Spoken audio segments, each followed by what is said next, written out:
All right. Good evening, everybody. Excuse me. Commissioner Ace Coach 704 trying to get over a little bit of a cold here, so this show will not be too long, but PEL live for the first time in a while. So really, I'm going to catch up with everyone else because I have not been keeping up with everything like I normally do. Um, Probably got another month and a half of football, covering high school football, but once we get into the playoffs, things will slow down a little bit, and then we'll be able to get back to the PEL that we know and love. So, just looking at the standings right now, the best teams in the league, and I'm just looking overall. I see the Cardinals and Packers are both 10-0. What the hell y'all been doing, man? I mean, dang on. I mean, two undefeated teams. I mean, we should be better than that. And then the Chargers at 8-1, the Dolphins at 8-1. We gotta find out what's going on with that. The Browns 8-1. Of course, they made the Super Bowl last year. And then we got the Titans at 7-3. Cody and the Ravens at 7-2. Panthers at 7-2. Yours truly, 7-game winning streak. Y'all's first two games pissed me off. Anyway, Redskins 6-3. Seahawks 6-3, and the Jets 6-3, the Bears 6-4 are all teams above 500 right now. The Bills at 5-5, and you see the problem is defense. You know, Kendall came out and said he was gonna set the league on fire, but ain't really happening this year. Ain't really happening. We got a couple of teams over 500. Jags 5-4, 49ers 5-4. Good job, Eric. Bengals 5-4, but Tristan's not going to be around for a while, unfortunately. And Falcons are 5-4 as well. All right, so let's take a look at the playoffs and what this could look like. We'll start by division. All right, so in the AFC, of course, we still got a tight race there. Two-team race between the Browns and the Ravens. Browns up one game on the Ravens. Don't know if they've played just yet. We get closer to the playoffs, we'll figure out who would win tiebreakers and, things of that nature. In the South, Titans at 7-3 got a game and a half lead over the Jags at 5-4. Texans and Colts are playing for next year. I don't think they're going to be able to make a run there. But Jags have a talented team. Can't count them out, but the Titans have been playing very well throughout this whole Madden cycle. The AFC East, interesting division here. The Dolphins at 8-1, the Jets 6-3, and the Bills 5-5. Obviously, are the three big horses in that division. The Patriots just in a tough division, man, and got some veterans they need to get rid of, and hopefully Tom Brady retires so they can have some money. But three-team race right there. I'm not counting the Jets and the Bills out, but the Dolphins have made an impressive debut in the league. And then the AFC West is all Chargers. 8-1, Raiders at 4-5, Chiefs have been on auto, and then we just got a new Broncos guy. So, welcome to the league, Broncos. But you're in a good spot. Build for next year. You'll probably get a very high pick in the draft, which is going to be very good. If you're watching, you're going to get a sneak preview because I appreciate your dedication. All right, so let's bring it back to the conference. AFC, there we go. All right, so if things were to end today, let's take a look. Conference records. Oh, I already got one loss, but the Dolphins have played a couple more conference games, so if it happened right now, Dolphins would be the 1. And then, of course, the Madden ranking will put the Chargers at 2, and then the Browns would be a 5-seed wild card. And then you have, let's see. Sure I'm doing this right. No, the Browns wouldn't be a wild card. I'm sorry. They would be a 3-seed. That's the North, East, and West. Okay. Dolphins 1, Chargers 2, Browns 3, and then we're looking for the South. The Titans would be the 4, and then the Ravens would be a 5, and the Jets would be the 6. So those would be your playoff teams in the AFC if things ended right now. But of course, you still have the Jaguars and Bills, I believe, are in contention for those 2 wild card spots. So if you're not one of those teams, you need to start putting your young guys in and get ready for next season and the off season, which is going to be a big one because everyone has money problems and no one can afford their people and re-signs. All right, let's jump to the NFC. In the North, of course, we talked about the Packers at 10-0. The Bears at 6-4. Vikings 4-5. 3-team race here in the NFC North. Vikings have been, I think, either they're missing games or they're just having an off season, but it's surprising to see them at 4-5. But the Bears at 6-4, they're going to be in the contention for a wild card spot. We'll see where they are in just a second. NFC South, we got the Panthers at 7-2, Falcons 5-4, Saints 3-6, Bucks new users 3-6. All right, so 2-game lead for the Panthers here. I feel pretty good about winning the division. We always do win the South. You know, it's when we get into the playoffs, we always have something kooky happen. So we'll see if we can buck that trend this season. But Falcons are in wild card contention, so keep an eye on that.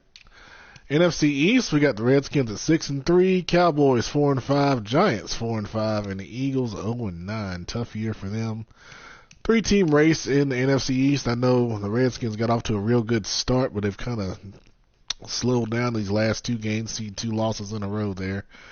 They'll try to bounce back, but I think they're still in a good position here to win the division with competition coming from these 2 teams right there.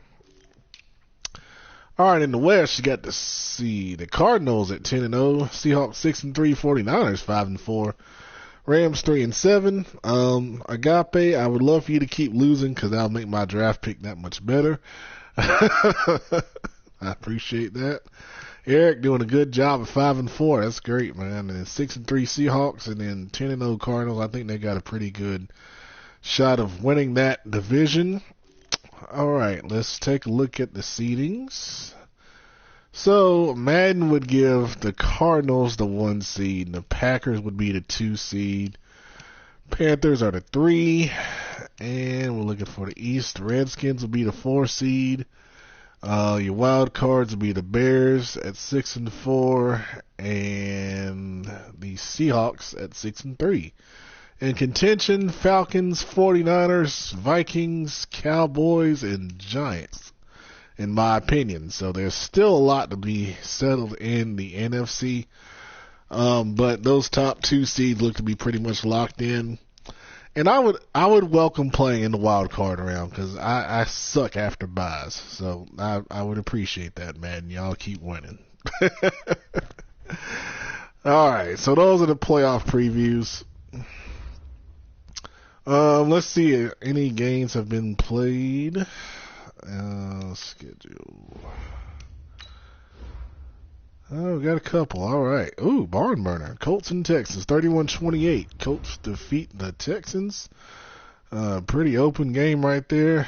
Good yardage on both sides. Only 1 turnover. That's good. Well, let's take a look at these stats here. Good passing for Luck. Perfect passer rating for Andrew Luck. 14 of 14. Damn, Lee. I mean, Watson not bad. 13 of 17, but geez, guys. Not too much rushing going on there. Campbell with a big game receiving. 2 touchdowns and 150. And defensively, it wasn't much defense, but let's see if we had anything. Couple sacks for Dylan Cole there. And 1 interception for 6 yards. All right, well, fun game to watch, I'm sure, which I hadn't been able to do a lot this year, but good job. Good game right there. Way to get it in. Bears over the Rams, 24-17. We talked about the Bears being a wild card possibility in the NFC. In big fourth quarter there, 21 points in the fourth quarter. Not much rushing, so guys had to throw it a little bit. A couple turnovers for the Rams, probably were a difference there. Trubisky with a perfect passer rating. Oh, wow. 14 of 16, 224. Okay. Good job. As we said, not much rushing there. Receiving, Robinson had a big game. He's a pretty good player. When we played, I had some trouble against him. And defensively, we've got a couple sacks right there for Aaron Donald and then Khalil Mack. No surprise there. And we had a couple interceptions. See, did Fuller score on that one? He did. Oh, good job, Kyle. Might get player of the week for that.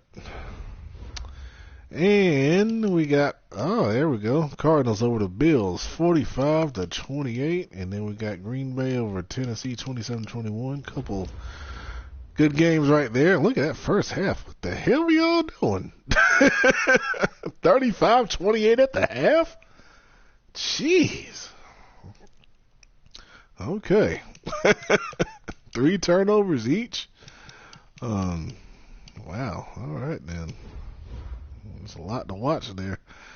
Kyler Murray, 4 touchdowns, 3 interceptions, and Josh Allen, 3 touchdowns, 3 interceptions.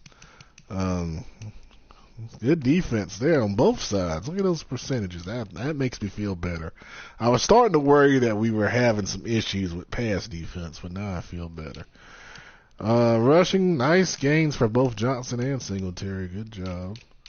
Receiving, Knox, big game. 2 touchdowns, 127, and then Isabella, 115 and 2 touchdowns. Let's see. Defensively, did we have much? Chandler Jones with a couple sacks. And then we got some interceptions. Baker, Ridgeway, Ford, Tease Tabor. We had to have some defensive touchdowns. Oh, he did. 2, Baker and Ridgeway. All right. Well, there you go. Fun game to watch right there. Congrats to the Cardinals on the win. And we got the Packers over the Titans, 27-21. Well-played game. Went into overtime. Oh, wow. Okay. Good stats on both sides. Not many turnovers. All right, I'll take a look. Aaron Rodgers, 223. Mariota, 180. Couple touchdowns for Rodgers. Oh, look at those run. Good gracious. Jones and Derrick Henry. Good. Oh, man. Way to run the ball. Good job, guys. And receiving, Cameron Meredith, 96. Good gracious. Corey Davis got a touchdown. And defensively, we got a couple sacks right there for Smith and Landry the third. And then we got interceptions right there. I don't think we had any defensive touchdowns, though. Nope. All right. Good job. Way to get those games in, guys. Excuse me. Looking at the rest of the schedule, of course, Tristan is going to be away for a while. Let's see. We got everyone else here. Kyle's going to be away for a while also, so that's the Chiefs and the Bengals. If you play those 2 guys, just be aware. Everyone else should be active, so I stress to you guys, please get your games scheduled. I know we haven't been on our game as far as the shows usually and all the normal stuff that I usually do, but I still stress, please get your games in. We are still looking at people trying to be active and, with the articles being rewarded. And then the games played incentive, I will look at that this year as we've done in the past. I didn't do it last year just because it was just so out of pocket and people coming and going, but I think we're starting to settle in a little bit, so we can look at that this year. But I'm not going to cut any breaks on it. I mean, the guys that are playing games will get the incentive. I don't care what the deal is. Draft class. All right, so I did post the storyline players, and if you're watching or if you watch the replay, you will get a brief look. I will point out who the storyline players are. I always scout them to see what they look like, and they all look great, but I will tell you they're not all great. What looks like gold is not gold, so just take that as a piece of advice, please. So as far as the quarterbacks go, Barry Tinsel is one of storyline players. Derek Marino is a storyline player. Let's see, running back Nick Dawson is a storyline player. Kevin Thompson storyline. He looks pretty damn good, right? Just keep in mind what I said. Let's see. Receiver. Banks Alaska is a storyline player. Believe Ray Gordon is storyline as well. Yeah, I think that's those two. Tight end Ted Christmas is a storyline player, and Mitch Walker is a storyline player. Offensive line, I gotta think about this one. I don't have my list in front of me. Billy Bob is storyline, and let me see. I don't think it was them. No. Is it Sean? I think Sean Lagoon is my other storyline offensive lineman. But don't quote me on that. Alright, defensive lineman. I think no left ends. Reggie White Jr. is a storyline player, obviously. And it had a D out. There we go. Wide Load Rogers. It's a storyline player. I got creative with some names this year. Linebackers. We had two. Let's see. I don't think none of the outside. Let's see. Middle. Tevin Wilson right there is a storyline player. Be smart with him. So just throw that out there. Be smart with him.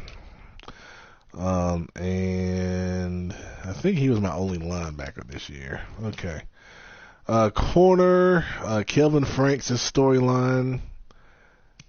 Did I have another corner? Or did I think I had the corner and safety?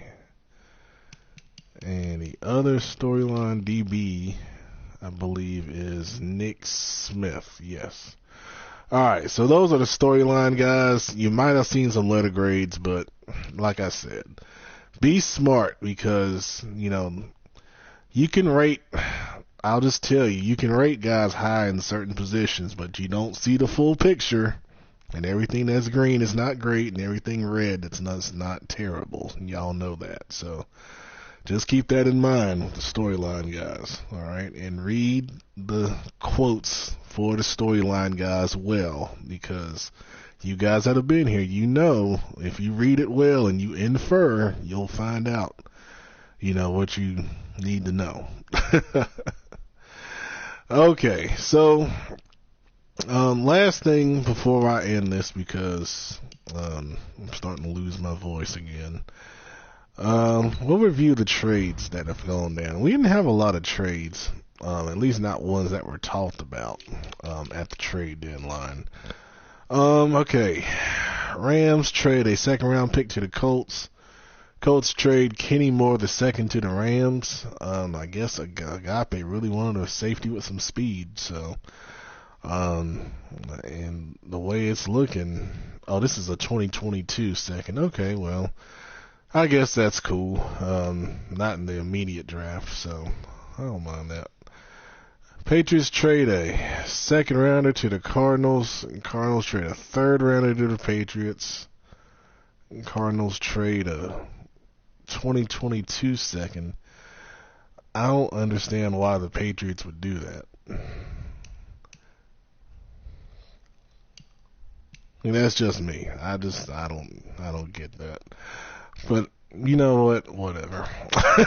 The Panthers trade a 7th round pick to the Patriots, a 4th rounder and a 3rd rounder, and the Patriots trade Chase Winovich to the Panthers. Winovich is a low cost defensive end, and he had 3 years left on his deal, so that was our motivation for that. Alright, Patriots trade a 4th rounder to the Panthers. Panthers trade Giovanni Bernard to the Patriots. Patriots trade Patrick Caldwell to the Panthers. I will tell you, For some reason, the Patriots just love Gio Bernard. And y'all know I love Gio. He was on a great contract, but, he really wanted Gio. So, Patrick Caldwell was a rookie that, looks like he's going to grow into a decent, backup running back. And I gave up Gio. I don't know why he needed him. I thought he had good running backs, but some people just want to trade, so whatever. Rams trade a 2021 second rounder to the Panthers. Panthers trade Taylor Moton to the Rams, and the Rams trade Ogbonnia Okoronkwo. So, my motivation, Moton needed to be re-signed. I didn't have the money to re-sign him.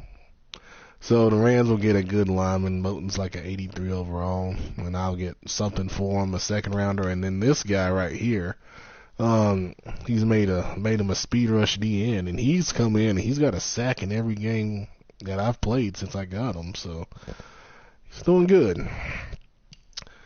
49ers trade a first round pick to the Rams and another first round pick to the Rams. Rams trade Rob Havenstein to the 49ers, in which, it's helped Eric be a better team this year, but 2 firsts for a right tackle while Havenstein is good, I wouldn't have done that. I think that's too much for many reasons. Dolphins trade a first round pick to the Cowboys, and Dolphins trade, left tackle Trey Lyons, and the Cowboys trade Travis Frederick. Of course, Frederick's really good. Dolphins are 8-1, so I guess I can't really fault that one. But that trade's more in line with what this should have been. Frederick is a much better player than Havenstein, and the Dolphins gave up less. The Dolphins did what the 49ers should have did. That's trade rape. I don't like trade rape. And you know that, Agape. Uncle Rufus, that's trade rape. Ain't right. Alright. And then the other trades, let's see.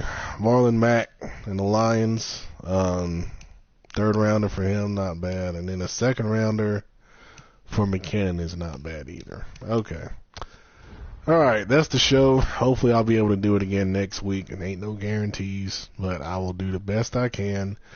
Thank you for those that did watch this to the end. Hopefully you take notes of your draft tidbits and where you are in the playoff positioning. Good luck, everyone, and I appreciate your dedication to the PEL. Thanks a lot.